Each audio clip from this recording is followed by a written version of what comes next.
फसल ना हो, जब फसल खेत में खड़ी हो, पानी नहीं छोड़ा जाए नहर में। ये आदेश जारी किया गंजाम के कलेक्टर ने। और उस जमाने का गंजाम जिला आज के उड़ीसा के 16 जिलों के बराबर है। ये एक जगह का मेरे पास दस्तावेज है, अगर ढूंढूंगा तो ऐसे सैकड़ों दस्तावेज और मिल जाएंगे कभी। हमें अभी ढूंढने हैं, बहुत सारे दस्तावेज हमारे हाथ में नहीं है, लेकिन एक जिले का मेरे पास है। हो सकता है संपूर्ण भारत देश के सभी जिलों में ऐसे ही कलेक्टरों के आदेश जारी हुए हों कि जब किसानों की फसल खड़ी हो तो नहर में पानी नहीं छोड़ा जाए, और जब फसल नहीं है तब पानी छोड़ा जाए। इस तरह के कानून बना के अंग्रेजों ने बर्बाद किया है इस देश को। और दुर्भाग्य से ये सब कानूनों की संख्या है 34,735। 34,735 कानून उन्होंने बनाए थे इस देश को खत्म करने के लिए पूरी तरह से। अब वही कानून आजादी के 64-62 साल के बाद भी चल रहे हैं, उनमें थोड़ा थोड़ा संशोधन हुआ है। आईपीसी बनाया, इंडियन पिनल कोड, सीआरपीसी बनाया, सीपीसी बनाया, civil procedure code, criminal procedure code, land acquisition act बनाया उन्होंने, इंडियन फॉरेस्ट एक्ट बनाया। इंटरेस्टिंग बात बताता हूं आपको, एक कानून बनाया इंडियन फॉरेस्ट एक्ट 1872 में, भारतीय वन संरक्षण अधिनियम। फिर इंडियन फॉरेस्ट कंजर्वेशन एक्ट बनाया। एक बार एक मामला आया अंग्रेजों की अदालत में, ये मैं दस्तावेज के आधार पर कह रहा हूं। जबलपुर के कोर्ट में एक अंग्रेजी सरकार के सामने मुकदमा आया था। एक बूढ़ी महिला, वो अपना चूल्हा जलाने के लिए जंगल से कुछ लकड़ी लाई और उसने लकड़ी लगा के अपनी रोटी बनाई। एक पुलिस ऑफिसर ने उसको पकड़ लिया कि तुमने जंगल से लकड़ी लाई, ये कानून के विरोध में है, जंगल से लकड़ी चुराना कानूनन अपराध है, उसमें जेल हो जाती है। तो उस महिला को पकड़कर जेल में ले गए। उसके ऊपर मुकदमा शुरू हुआ। तो मुकदमे में जज ने उससे पूछा कि तुम्हारा कोई वकील है? उस महिला ने कहा मेरे पास खाने को रोटी नहीं है, वकील कहां से लाऊंगी, मैं ही मेरी वकील हूं। तो न्यायाधीश ने पूछा तुमको कुछ कहना है? तो उस महिला ने क्या कहा था वो मैं आपको वैसे का वैसा ही सुनाता हूं। अंग्रेजों के दस्तावेज के आधार पर ये सारी बात कर रहा हूं। महिला कहती है कि अगर मैं अपने चूल्हे में लकड़ी जलाने के लिए जंगल से ना लाऊं तो अपनी रोटी बनाने के लिए दोनों हाथ जलाऊं क्या? और उस महिला ने हमारी आंखें खोली, माने हमारे जैसे लोगों की। वो महिला कहती है कि ठेकेदार करोड़ों टन लकड़ी काट कर ले जाता है, उसको खुली छूट है, और मैं रोटी बनाने के लिए अगर 2 लकड़ी ले आई तो मुझे पुलिस की सजा है। ये कौन सा कानून अंग्रेजों ने बनाया है? दुर्भाग्य से ये कानून अंग्रेजों के जाने के 62 साल के बाद भी चल रहा है। साधारण गांव के गरीब लोग जंगल में अगर लकड़ियां उठा लाए तो फॉरेस्ट डिपार्टमेंट के लोग उनको जितना अत्याचार करते हैं आप सोच नहीं सकते। और इसी देश में ठेकेदारों को सैकड़ों किलोमीटर जंगल कट गए, सैकड़ों किलोमीटर के जंगल काट दिए ठेकेदारों ने, सरकार के कान पर जू नहीं रेंगती। चलते चलते एक छोटी सी बात कहता हूं, इंडियन एविडेंस एक्ट के बारे में बोलना है। हाँ, इसमें एक छोटी सी बात कहता हूं। हिंदुस्तान में मालूम है सबसे ज्यादा लकड़ी किसके लिए कटती है? सरकार के लिए। सबसे ज्यादा लकड़ी सरकार के लिए कटती है। और आपको एक दूसरी जानकारी मालूम है? क्या सरकार को फूकने के लिए कटती है क्या? है?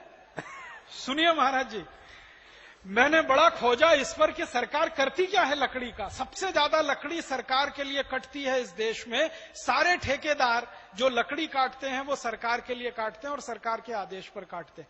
सरकार वो लकड़ी नीलामी में देती है सिगरेट बनाने वाली कंपनियों को। और इस हिंदुस्तान में हर साल 20 अरब सिगरेट का उत्पादन होता है और 500 सिगरेट बनाने में पूरा एक पेड़ कट जाता है। सिगरेट है ना, उसके ऊपर कागज लपेटा हुआ होता है, वो कागज सबसे बेहतरीन लकड़ी से ही बनता है, क्योंकि सिगरेट का कागज बहुत संवेदनशील होता है, जरा सा सुलगाओ तो जल जाए। सिगरेट के ऊपर जो कागज लपेटा जाता है उसके लिए, फिर सिगरेट को पैकेट में बंद करने के लिए जो कागज खर्च होता है उसके लिए, मैंने एवरेज निकाला 500 सिगरेट अगर पैकेट में बंद हो गई बनकर तो एक भरा पूरा पेड़ कट जाता है इस देश में। करोड़ों पेड़ हर साल इस देश में कटते हैं सिगरेट बनाने के लिए। और वो सिगरेट बनकर जो धुआं निकलता है, उस धुएं से जो फेफड़े गलते हैं और उससे जो कैंसर होता है और उससे जो मौतें होती हैं और उन मौतों पे देश का जो नुकसान होता है वो एक अलग हिसाब है। और फिर यही सरकार कितनी बेईमान और हरामखोर है कि सिगरेट के खिलाफ विज्ञापन नहीं आना चाहिए टीवी में, उसके लिए नाटक भी करती है। सिगरेट के खिलाफ सिनेमा में कोई सीन नहीं होना चाहिए, उसके लिए भी नौटंकी यही सरकार करती है। और मद्य निषेध विभाग भी इसी सरकार का है और सिगरेट के खिलाफ विज्ञापन करने का विभाग भी। क्या हरामखोरी इस देश में लोकतंत्र के नाम पर चल रही है, ये आप जरा सोचिए, समझिए। शराब वाला कब से वैध कानून? पहले शराब बेचना हमारे यहाँ पर बहुत घृणित काम माना जाता था। शराब बनाना और शराब बेचना ये हमारे यहाँ पर घृणित माना जाता था। पिछले दिनों मैंने एक बात उठाई कि भाई जो शराब बेचने वाले लोग हैं वो व्यापारी जो है वो अत्याचारी हैं, वो माफिया हैं और वो मौत के सौदागर हैं। तो कुछ लोगों ने इस पर टिप्पणियां भी की कि बोले बाबा जी वो तो कानून के दायरे में काम कर रहे हैं। पहले शराब बनाना और बेचना दोनों घृणित माने जाते थे, गैर कानूनन माने जाते थे। भारत की राजनीतिक व्यवस्था करोड़ों वर्षों पुरानी है, उसमें कभी भी शराब को वैधता नहीं थी, माने उसको गैर कानूनन माना जाता था शराब बनाना और उसकी बिक्री करना। तो वो शराब वाला कानून कब 1840 से आया स्वामी जी, जिसका नाम है सेंट्रल एक्साइज एक्ट। ये पहले सेंट्रल एक्साइज और सॉल्ट टैक्स एक्ट होता था जिसमें शराब और ये नमक दोनों आते थे। तो 1840 से शुरू हुआ ये इस देश में। ये मैं इसलिए कह रहा हूं कि 1840 से पहले भारत में शराब बनाना और बेचना दोनों घृणित काम माने जाते थे, दंडनीय अपराध माने जाते थे। आज शराब बेचने वालों को, शराब बनाने वालों को पुरस्कृत किया जाता है और कानूनन उसको वैध माना जाता है। इसलिए मतलब अभी बीच में दो चार बात और कहनी है हमको। एक बात हम कहना चाहते हैं कि लोग कहते हैं कि कानून से बड़ा कोई नहीं होता, कानून अपना काम करेगा, चाहे देश बर्बाद हो जाए, तबाह हो जाए, माँ बहन बेटियों के साथ बलात्कार हो, अत्याचार हो, देश का यौवन बर्बाद हो जाए, देश का बचपन नशों में बर्बाद हो जाए, उनके लिए कानून अपना काम करेगा। कानून कहता है शराब बनाओ, कानून कहता है तम्बाकू खूब उगाओ, खूब बच्चों को, बूढ़ों को, बीमारों को, बहनों को, बेटियों को, सबको खिलाओ। हम कहते हैं कि कानून सबसे बड़ा नहीं होता, देश सबसे बड़ा होता है। देश सबसे बड़ा होता है और जो कानून देश के खिलाफ है उनको बदल देना चाहिए। तो ये एक दर्शन है। हम कहते हैं कानून सबसे बड़ा नहीं, देश सबसे बड़ा होता है। देश अपना काम करेगा और देश से बड़ा कोई नहीं होता है। ये अंतर है, ये है कानून व्यवस्था में। और अभी उसमें थोड़ा एक दो बातें और हम जोड़ देना चाह रहे हैं। ये इंडियन एविडेंस एक्ट, जिसके कारण से देश के 3 से 4 करोड़ लोगों को न्याय नहीं मिल रहा और करीब 10 करोड़ लोग न्यायालयों के चक्कर काट रहे हैं। आप सोच सकते हो कितना ये। मैंने एक बार दैनिक भास्कर में पूरा का पूरा इसके ऊपर पूरा फ्रंट पेज आधा भरा हुआ था और उसकी पूरी स्टडी मैंने की, आज से 3 साल पहले की बात है। तो करीब 10 करोड़ लोग न्यायालयों के चक्कर काट रहे हैं। 3.5 से 4 करोड़ लोग तो उसके अंदर सीधे जुड़े हुए हैं, फिर उनके गवाह और उसके वकील, कुल मिलाकर के हर परिवार का एक सदस्य औसतन। ये हालात क्यों है इसका थोड़ा सा बताते हैं आपको। कि लोग कहते हैं ना बाबा कानून में क्या बदलने की जरूरत है, कानून तो अपना काम कर रहा है, कानून तो सबसे बड़ा होता है, कानून को बदलने की बात करोगे तो आपको भी जेल में डाल देंगे। ये इंडियन एविडेंस एक्ट बना 1890 में और 1890 में अंग्रेजों ने ही बनाया इसको।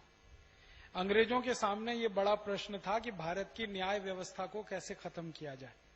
तो भारत की न्याय व्यवस्था क्या थी और अंग्रेजों ने उसको कैसे खत्म किया। भारत की न्याय व्यवस्था के बारे में एक ही छोटी कहानी सुनाता हूं। हमारी न्याय व्यवस्था कैसी होती थी।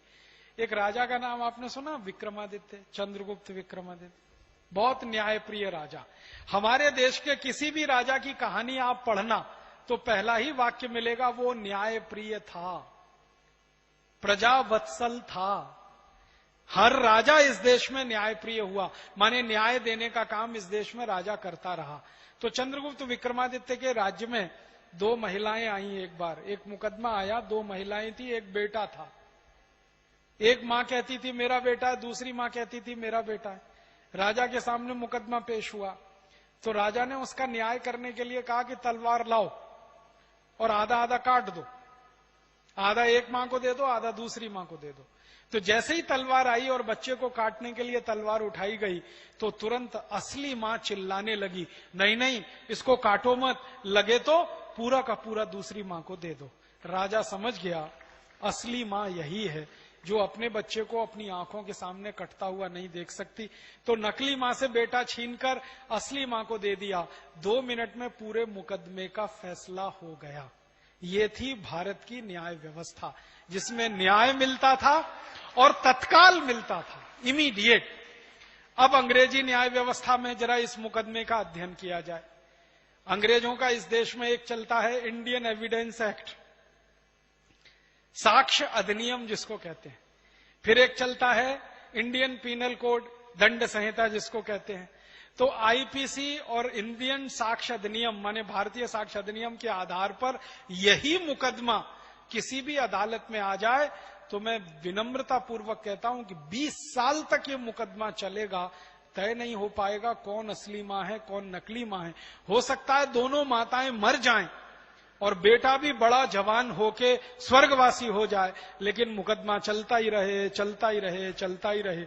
ये है अंग्रेजों की न्याय व्यवस्था। साक्ष्य के साथ में सत्य नहीं जुड़ा हुआ। हाँ, अब इसमें साक्ष्यों के साथ सत्य को जोड़ना चाहते हैं, संशोधन वाली जो बात है। अब इसमें सबसे बड़ी मुश्किल क्या है कि सबूत आधारित आप सब काम करना चाहते हैं। गवाह और सबूत ये दोनों ही बदले जा सकते हैं। गवाह भी बदला जा सकता है और सबूत तो इतने आसानी से मिटाए जाते हैं और नए बनाए जाते हैं कि आप कल्पना नहीं कर सकते। इसी कारण से चूंकि गवाह बदल जाते हैं, गवाह पता है कैसे बदलते हैं? पुलिस उनका एक बयान लेती है और अदालत में जैसे ही वो गवाह खड़ा होता है तुरंत मुकरता है और कहता है कि पुलिस ने ये मेरे ऊपर अत्याचार करके लिखवा लिया। ठीक है, अब जैसे ही ये वो कहेगा तो मुकदमा जो 20 मिनट में फैसला होना चाहिए वो 10 साल तक ऐसे ही लटकता रहेगा, क्योंकि हर गवाह यही कहेगा कि पुलिस ने मेरे से जबरदस्ती लिखवा लिया, मुझे मारा, मुझे पीटा, मेरे ऊपर दबाव डाला, मैं क्या करूं, मैंने मजबूरी में लिख दिया। अदालत में जाकर हर गवाह ये बदलता है और इसी कारण अंग्रेजी न्याय व्यवस्था में कन्विक्शन रेट 5% है। कन्विक्शन रेट समझते हैं? 100 लोगों के ऊपर अगर मुकदमा किया जाए तो सिर्फ 5 को ही सजा होती है, 95 को सजा होती ही नहीं है। वो कभी ना कभी अदालत से बाइज्जत बरी हो जाते हैं।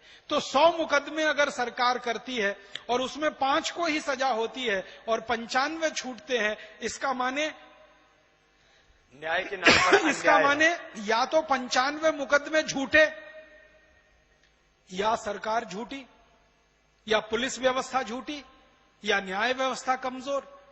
ये इंडियन एविडेंस एक्ट ने ऐसा सत्यानाश कर रखा है हमारे देश में कि सत्य वहां महत्व का नहीं है, सबूत गवाह वो महत्व का है। कई बार पुलिस ऑफिसर कहते हैं सत्य क्या है हमें मालूम है, लेकिन गवाह नहीं है, क्या करें? सबूत नहीं है, क्या करें? न सजा दिलवा सकते हैं न सजा किसी की करवा सकते। तो समस्या हमारे देश में ये, और न्यायाधीश को सत्य की पहचान करने के लिए बिठाया जाता है। वो न्यायाधीश भी सबूत और गवाह के आधार पर सत्य को खोजता है। आपको मालूम है, न्यायाधीश भी सबूत देखेगा, गवाह देखेगा, तब सत्य की पहचान करेगा। सत्य तो अपने आप में ही पूर्ण होता है, उसको कोई गवाह की जरूरत नहीं होती, उसको कोई सबूत की जरूरत नहीं होती। एक उदाहरण दे दूं आपको, अंग्रेजी न्याय व्यवस्था का कैसा मजाक इस देश में चल रहा है। आपने देखा बंबई में 26 नवंबर को जिन लोगों ने गोलियां चलाई, आतंकवादियों ने पाकिस्तान से आकर और सैकड़ों लोगों को मार डाला, उनमें से एक बचा है। एक बचा है कि नहीं? अब उसके ऊपर नौटंकी चल रही है कि नहीं? हमारे को सत्य मालूम है कि इसने 87 लोगों को मारा या पता नहीं 67 लोगों को मारा। खत्म कर देना चाहिए अब तक उस मुकदमे को, 10 मिनट का काम है। अब उसमें सबूत खोजे जा रहे हैं, गवाह ढूंढे जा रहे हैं, उनको पकड़कर लाया जा रहा उसके सामने पेश किया जा रहा है, और वो मक्कार आतंकवादी मजाक बना रहा है, हंस रहा है, भारतीय न्याय व्यवस्था पर हंस रहा है। और दुर्भाग्य से वो न्याय व्यवस्था हमारी नहीं है, वो अंग्रेजों की है। तो अंग्रेजों की बनाई गई ये न्याय व्यवस्था, अंग्रेजों की बनाई गई प्रशासनिक व्यवस्था, पुलिस व्यवस्था, इसमें बहुत सुधार करने की जरूरत है। और ये सुधार आप हम मिलकर ही कर पाएंगे। कोई राजनीतिक दल अगर इनको करना चाहता तो 62 साल में अब तक हो गया होता। राजनीतिक दलों को कुछ पड़ी नहीं है। उनको लगता है कि पुलिस का जैसा इस्तेमाल अंग्रेज करते थे वैसे ही आज राजनीतिक दल पुलिस का इस्तेमाल करते हैं। कलेक्टर का इस्तेमाल जैसे अंग्रेज करते थे वैसे ही आज भी करते। मैंने एक पुलिस अधिकारी को, बहुत सीनियर पुलिस अधिकारी, नाम नहीं लूंगा, उसको ये कहते जब मैंने सुना तो मुझे, बहुत सीनियर अधिकारी पुलिस के, कि राजनेता पुलिस को अपनी रखैल की तरह प्रयोग करना चाहते हैं इसलिए कानून व्यवस्था नहीं बदलते। बिल्कुल इतनी ज्यादा घटिया बात ये। और कई सीनियर पुलिस ऑफिसर्स कहते हैं कि ये व्यवस्था हमारी बदलनी चाहिए लेकिन हमारी कोई सुन नहीं रहा। क्यों? क्योंकि जैसे अंग्रेज प्रयोग करते थे पुलिस का अत्याचार करने के लिए वैसे ये लोग कर रहे हैं। ये तो आज हमारी इस देश के करोड़ों लोग ताकत बन गए हैं, नहीं तो हमें यहां 1 मिनट नहीं बैठने दे यहां पतंजलि योगपीठ में।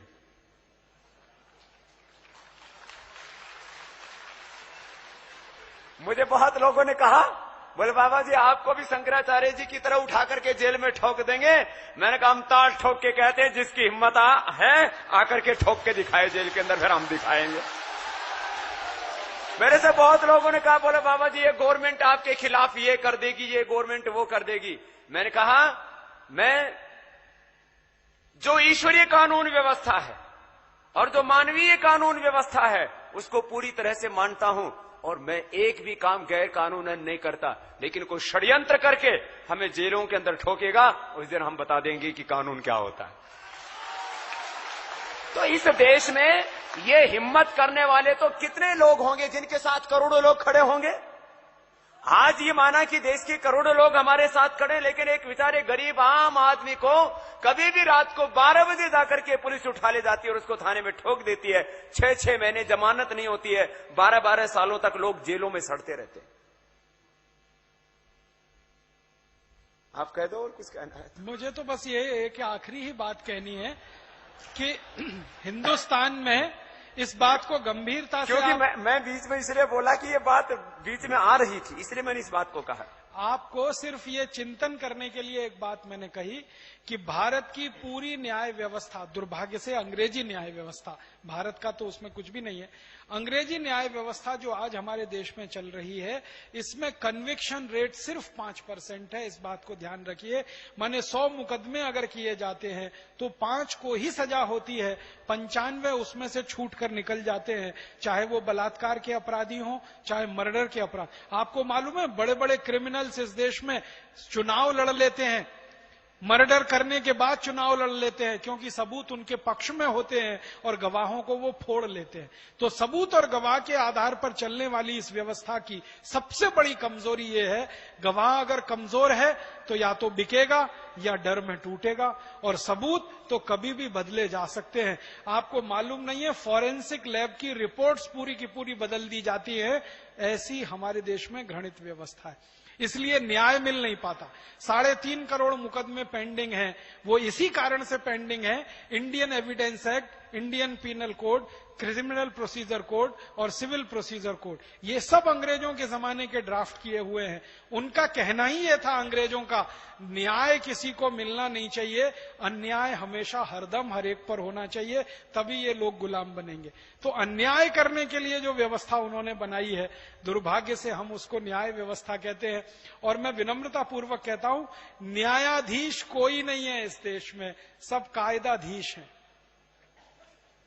क्योंकि कायदे और कानून के हिसाब से फैसला करते हैं, न्याय कभी नहीं देते। मैं आपको एक उदाहरण से कहता हूं, एक कानून है हमारे देश में, वो ये कहता है कि गाय को अगर आप डंडे से मारोगे तो आपको जेल हो जाएगी, और उसी गाय का आप कत्ल कर दोगे और मांस बेचोगे तो सरकार की तरफ से करोड़ों रुपए की सब्सिडी मिलेगी। तो गाय का कत्ल करने पर करोड़ों रुपए की सब्सिडी है और उसको डंडे से पीटा तो जेल हो जाएगी। क्या न्याय व्यवस्था है इस देश में? अब इस कानून के आधार पर कभी कोई फैसला देगा न्यायाधीश तो गाय की हत्या करने वाले को कभी कोई सजा नहीं हो पाएगी, और गाय को बेचारे डंडे से मारने वाले किसान को हमेशा जेल में ही रहना पड़ेगा। तो कानून अगर गलत है तो न्याय कहां मिलेगा? इसलिए हमारी आज की व्यवस्था कायदाधीशों की व्यवस्था है, न्यायाधीशों की व्यवस्था नहीं है। हमको करना है कि न्यायाधीशों की व्यवस्था लानी है, इस कायदाधीशों की व्यवस्था से देश को बाहर निकालना है। धन्यवाद, आभार।